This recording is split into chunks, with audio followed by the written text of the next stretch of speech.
Good evening everybody. Here we are going to see the brain spotters. The commonly asked spotters are: number 1, this is the superior colliculus, the posterior surface of the brainstem. This is the midbrain, and here is the area pons, and here is the area medulla oblongata.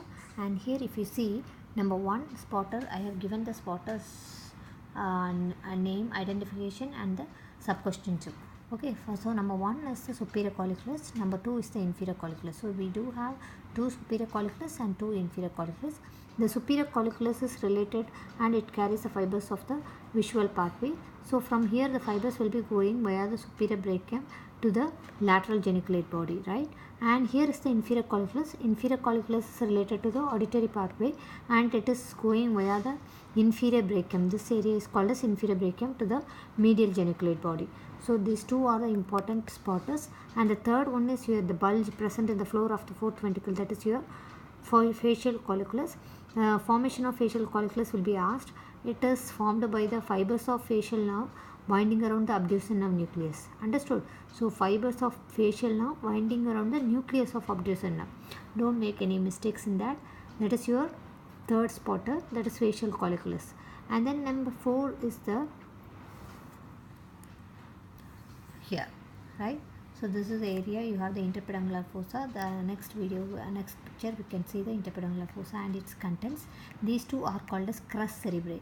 Crus cerebri connection is from the upper part of this is a part of the midbrain. Okay, so it is connected the midbrain to the cerebrum. That's why it is called the cerebral peduncle. It is not at all related to the cerebellum. So this crus cerebri is cerebral peduncle and it forms the boundary for the interpeduncular fossa, right? And then here is the fourth important spotter is the pons. This is the pons. In the middle of the pons you have the groove called as basilar groove. So here I have written as basilar groove, and the artery lies in that is the basilar artery. It is formed by the union of the two vertebral arteries. They join together and forms the basilar artery. And the terminal branches of the basilar artery are posterior cerebral arteries. Okay, so if it is asked the terminal branches of basilar artery, you should write as posterior cerebral arteries. Sometimes the other branches of basilar artery can be asked, that at least 2 branches you write. The terminal branches as posterior cerebral, and then a few branches called as labyrinthine artery and pontine branches. At least these 2 you have to write. And the fifth one is the middle cerebellar peduncle. It means it connects the pons to the cerebellum. The most important pathway goes along the middle cerebellar peduncle is cortico-pontocerebellar fibers. And then next the most important spotter is 6th one is the pyramid, 7th one is the olive.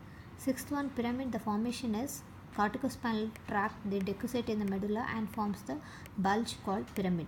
And the 7th is olive. Olive is formed by the projection by the underlying inferior olivary nucleus. And the next one is this one, between the 6 and 7, it means pyramid and olive, there is a groove that is called as anterolateral sulcus. This is anteromedian sulcus, this is the anterolateral sulcus. The nerve emerges out through the anterolateral sulcus, 12th cranial nerve, that is your hypoglossal nerve. Then behind the olive and the inferior cerebellar peduncle, there is a sulcus called as posterolateral sulcus. Nerves emerging out through the posterolateral sulcus are 9, 10 and 11.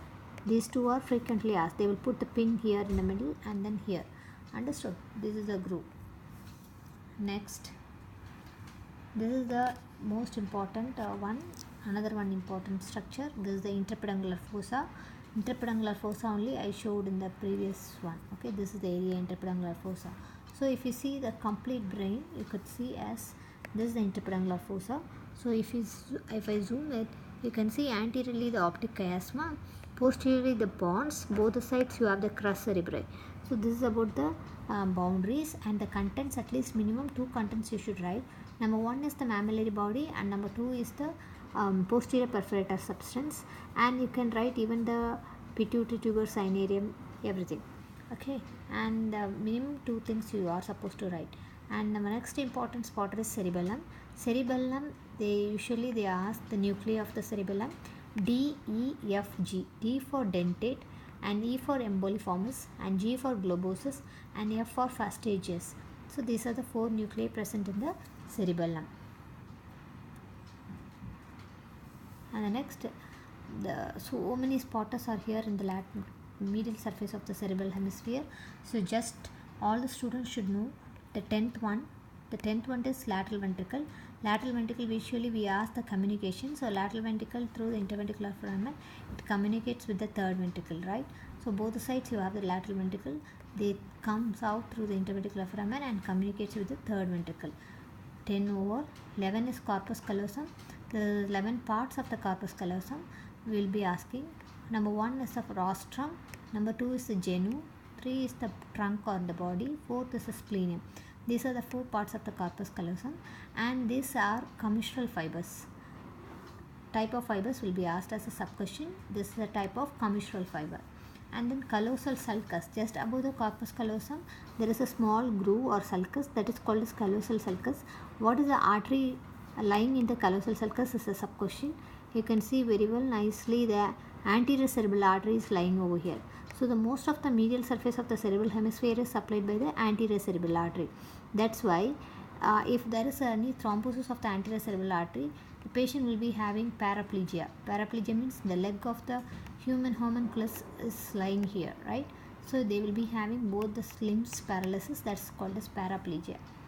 And the next one is colossal sulcus carries anterior cerebral artery. Nicely you can see the anterior cerebral artery goes here, and above that you have the cingulate gyrus, and over that you have the cingulate sulcus. So commonly asked is 12th one, colossal sulcus.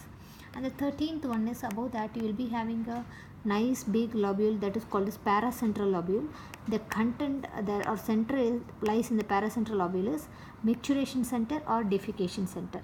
And the next one is cuneus. Cuneus is the one which is present inside the calcarine sulcus. This Y-shaped sulcus is called calcarine sulcus. This calcarine sulcus, it forms an elevation in the lateral ventricle, posterior horn of the lateral ventricle. Sometimes that can be asked if they put the probe in the calcarine sulcus, and they can ask what is the bulge produced by the calcarine sulcus, that is called as calcar avis in the lateral ventricle, right? And the next important is this area is called as cuneus, and the visual center is lying in the cuneus. Cerebellum, already we have discussed about the cerebellum nuclei. And next one is cerebral aqueduct. Cerebral aqueduct is present in the membrane. Through that only from the third ventricle the CSF flows into the fourth ventricle, and the fourth ventricle is the next one. Here is the fourth ventricle.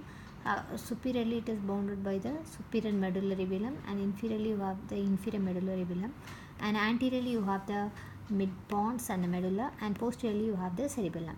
And interventricular foramen of Monroe is here. It communicates with the lateral ventricle to the third ventricle, and third ventricle already we have discussed. This is the area called thalamus. This is sensory center. That's all about the medial surface of the cerebral hemisphere. And the lateral surface, in the next video I'll upload the lateral surface. Thank you.